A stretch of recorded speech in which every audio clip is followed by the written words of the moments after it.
वरेण्यं भर्गो देवस्य धीमहि धियो यो नः प्रचोदयात्।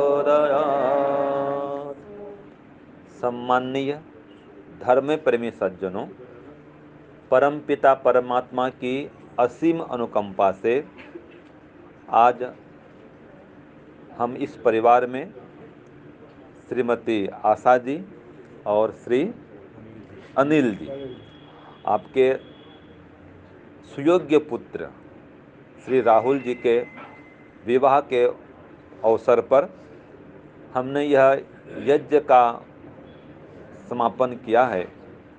परमपिता परमात्मा से प्रार्थना करते हैं कि आपका पारिवारिक जीवन, आपका गृहस्थ जीवन जिसमें आप पदार्पण करने वाले हैं वो सफल हो, सुखमय हो, ऐश्वर्यमय हो, शांतिमय हो।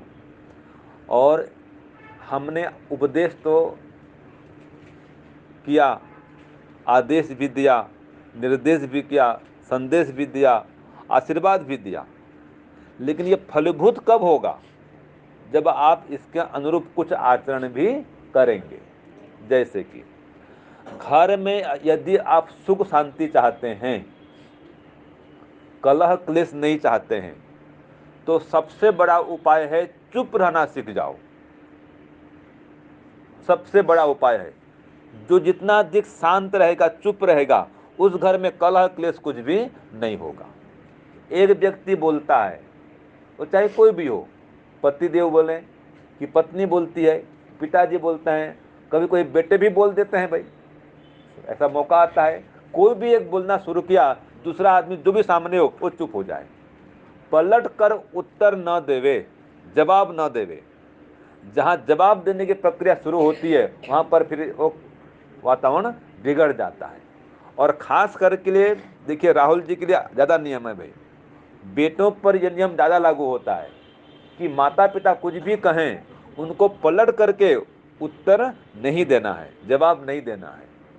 और कभी कभी आजकल ऐसा हो जाता है, भूल चुक में थोड़ा बेटा भी बहुत काम से थक जाता है, तो गुस्सा कर लेता है, तो उसमें माता पिता भी हाँ कोई बात नहीं, बेटा अभी मेरा ही बेटा है, ऐसा मान कर उसको माफ़ कर दें, उस पर डांट न लगाएं माता पिता भी।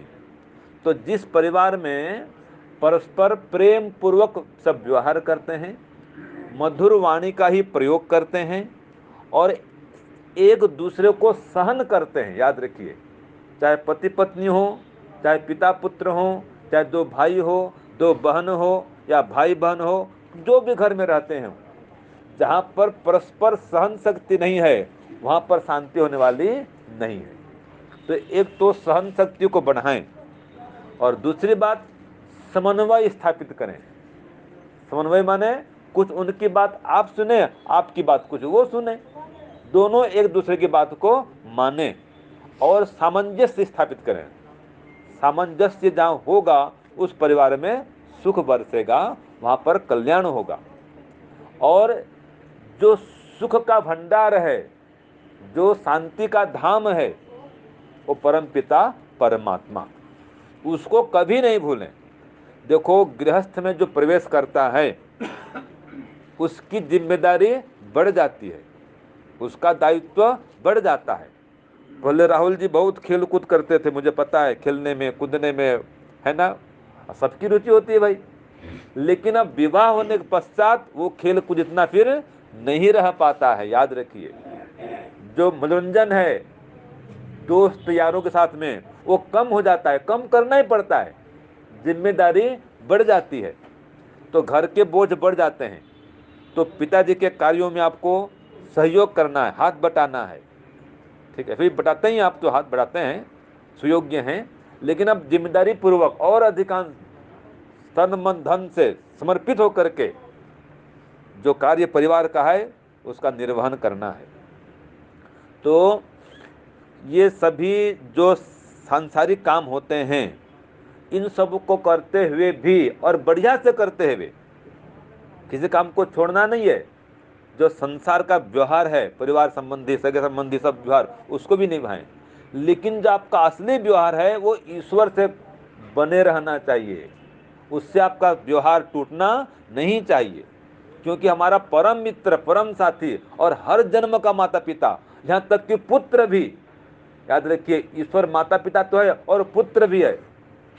अब आपको आश्चर्य होगा, ईश्वर पुत्र कैसे है? आप लोग इस बात को स्वीकार करते हैं कि ईश्वर हमारा पुत्र है? आप स्वीकार करते हैं? लामा जी, डॉक्टर साहब हमारे पुराने शिवरार्थी हैं, जिनको जिनको ये हमारा पुत्र ईश्वर है, ये बात ठीक लग रहा है, ऊंचा करो हाथ। और जिनको भी समझ में नहीं आया कि ईश्वर पुत्र कैसे होगा, वो भी ऊंचा कर समझाएंगे उनको। हाँ सही बात है। देखो राहुल जी समझ में आया अभी, भाई ईश्वर पुत्र कैसे होगा? माता पिता तो सब जानते हैं, पुत्र कैसे होगा?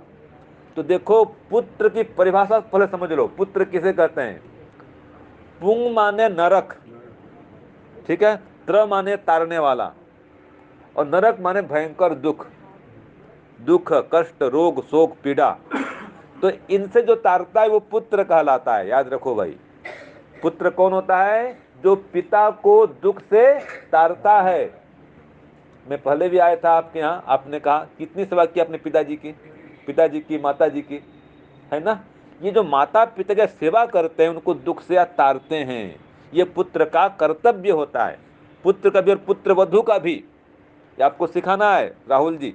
जैसे पत्नी आएगी, बोलना भी हमारे घर का ये विधान है कि माता जी हवन करती है, आपका हवन में बैठना है। ये हमारी पूजा पद्धति है। हवन क्या है? हमारी पूजा पद्धति।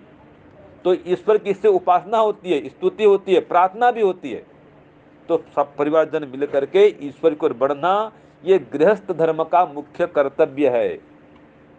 सब लोग मिल करके ईश्वर की ओर बढ़ेंगे, सभी लोग, तो सबके ऊपर परमात्मा का आशीर्वाद बरसता है, उनकी कृपा बरसती है। तो एक तो ईश्वर की उपासना जरूर करें, सुबह शाम। ज़्यादा नहीं है तो जितनी आयु है, सब लोग जितने बैठे हैं, जिसकी जितनी आयु है, से आपकी आयु कितनी हो गई? 26। आप 26 बार गायत्री मंत्र का जप करेंगे सुबह शाम, ठीक है? पत्नी की आयु कितनी होगी, उसको उतना पर जप करने बोलेंगे, आपकी माँ बोल देगी, ठीक है? जिसकी जितनी आयु है, बड़े प्रेम से समझाना है, देख बेटा तू इतना बार जप करेगी तो तेरा भविष्य उज्जवल होगा और एक श्रेष्ठ, सुंदर, गुणवान संतान की प्राप्ति होगी, बुद्धिमान संतान की प्राप्ति होगी। बहू को बेटो समझाओ कि गायत्री मंत्र जप करेंगे, एक तो आपकी समस्याओं का समाधान होगा, जो है ना उलझन है, वो उलझने समाप्त होंगी, कम हो जाएंगी और बुद्धि बढ़ेगी। जो माता पिता अभी बने नहीं हैं, प्रवेश किए गृहस्थ में, और रोज 100 बार अगर वो जप कर ले गायत्री मंत्र का, आज की भाषा में कहें तो 108 बार, जो पति पत्नी 108 बार सुबह शाम गायत्री मंत्र जप करेंगे, उनका बेटा बहुत ही मेधावी पैदा होगा, मेरी गारंटी, लिख के ले लो आप। और कम से कम 3 गायत्री मंत्र की आहुति वो रोज प्रदान करें, कितना व्यस्त क्यों न हो, हवन चलता हो, 3 गायत्री मंत्र आहुति दें, फिर काम में जाएं। कई बार सो रहे हैं, ये भी आपको बता दूं मैं, सो रहे हैं कोई बात नहीं, सो के उठ जाओ, उठ करके 3 गायत्री आहुति दे, जाके फिर भले सो जाओ। हाँ जी, जो सो के लेट में उठता है, इसके लिए भी मैं छूट दे रहा हूँ। जब हवन शुरू हो गया तो जल्दी आ जाए, हाथ पैर धोकर के हवन बैठे, कम से कम 3 आहुति गायत्री प्रदान करें। फिर माँ मैं थका हुआ था, लेट में सोया हूँ रात को, फिर सोऊंगा, जा बेच सो जा, कोई बात नहीं, लेकिन हवन को छोड़े नहीं। वो जो पति दो बैठेंगे हवन में तो पत्नी भी बैठेगी, ये नियम है। जो राहुल जी नहीं बैठेंगे, उनकी पत्नी कैसे बैठेगी? है क्या नहीं? और आप बैठेंगे तो बोल पाएंगे, तो आज मैं जा नहीं पा रहा हूँ, तू जरूर जा। और आप कभी नहीं बैठेंगे तो बोल नहीं पाएंगे। तो ये ईश्वर को उपासना यज्ञ के माध्यम से और गायत्री मंत्र माध्यम से।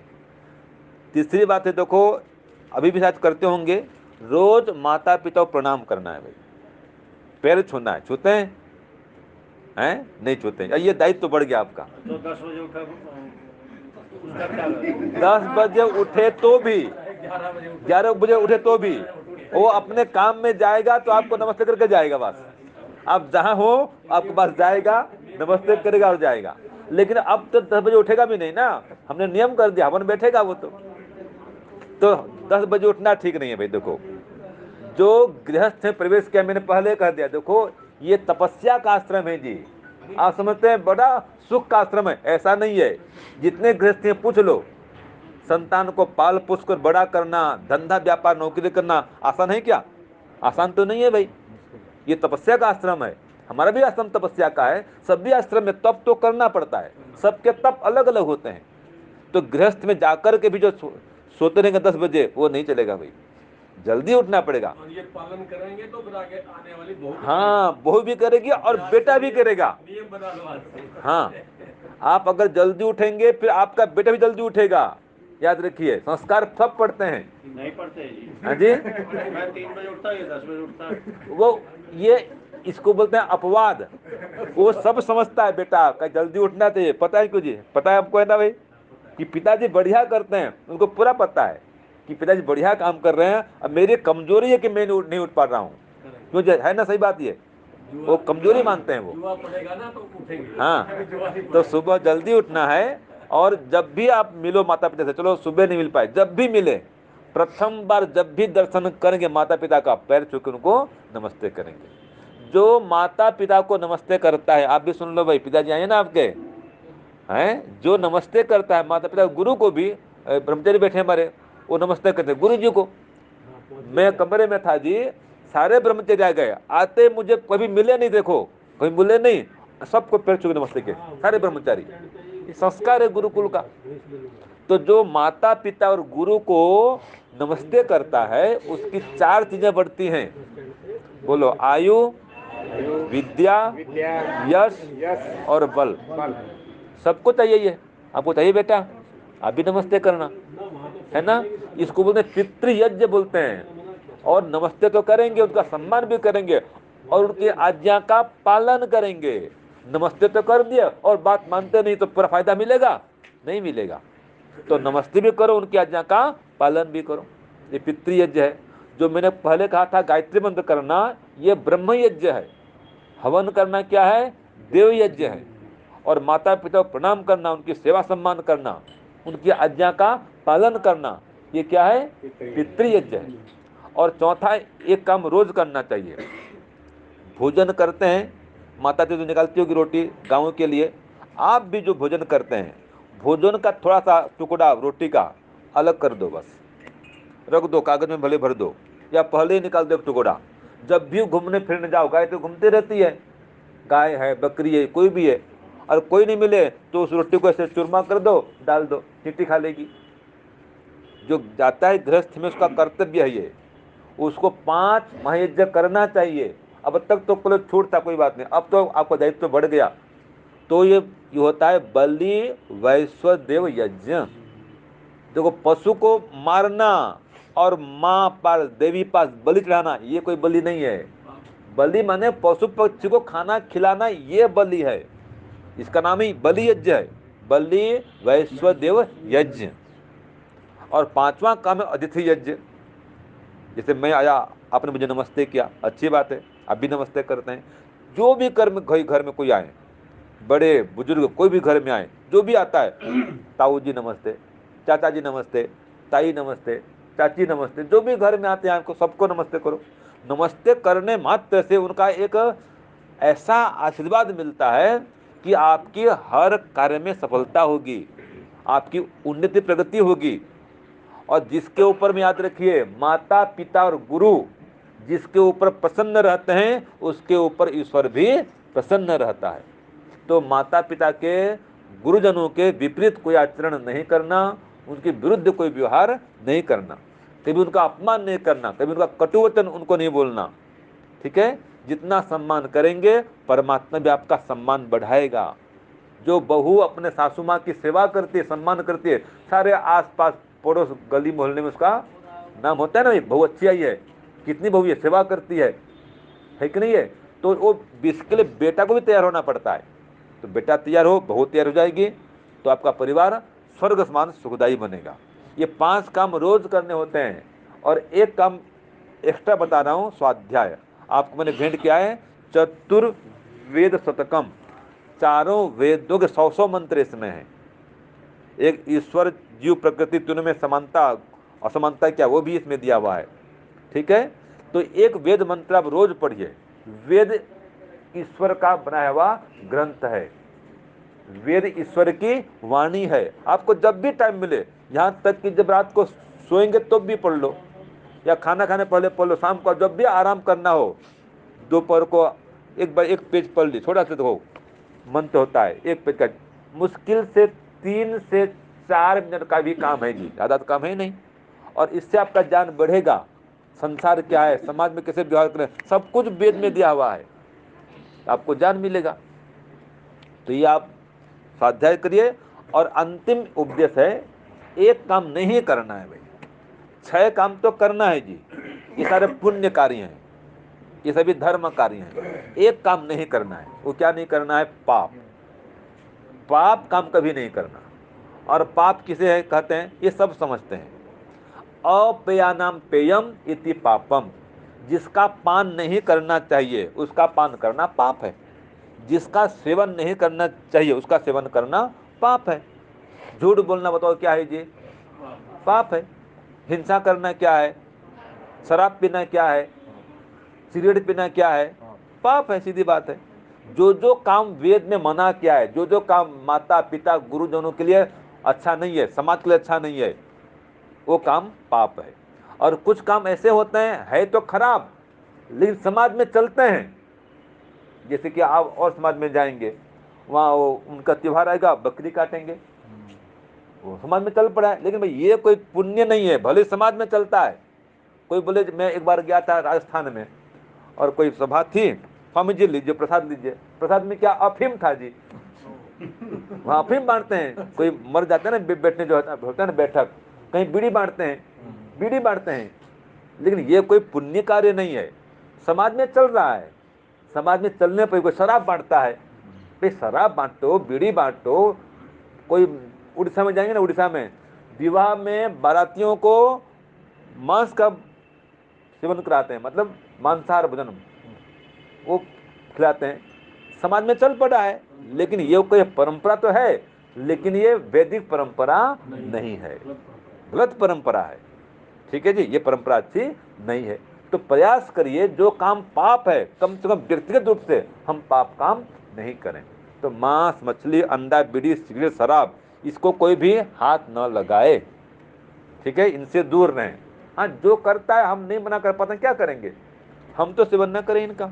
और एक बात है, माता पिता और बड़ों की अवहेलना ना करें, इनका अपमान नहीं करें। कई बात ऐसा होता है कि हम माता पिता गुरु की बात कहते हैं स्वीकार नहीं कर पाते हैं।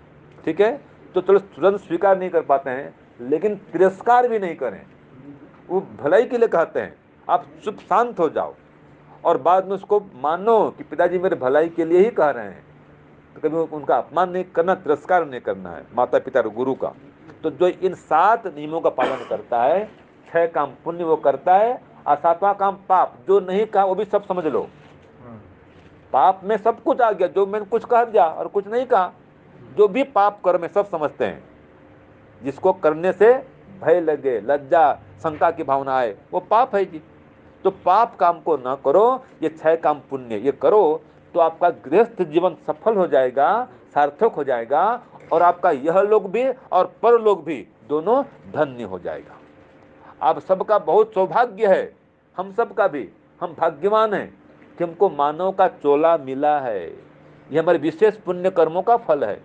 अगर फिर पुण्य करेंगे तो फिर से मानव चोला पाएंगे, और अगर पुण्य करना छोड़ दिया आगे तो फिर मानव चोला नहीं मिलेगा। फिर डिमोशन होगा, डिमोशन, प्रमोशन और डिमोशन, उन्नति और अवनति। तो हम तो उन्नति करें, अवनति न करें, तो सबका परिवार सुखमय हो, सुख शांति समृद्धि से परिपूर्ण हो। आप सबका परमपिता परमात्मा कल्याण करें, सबका मंगल करें। इतना कहते हुए वाणी को विराम। ओम शांति ओम शम।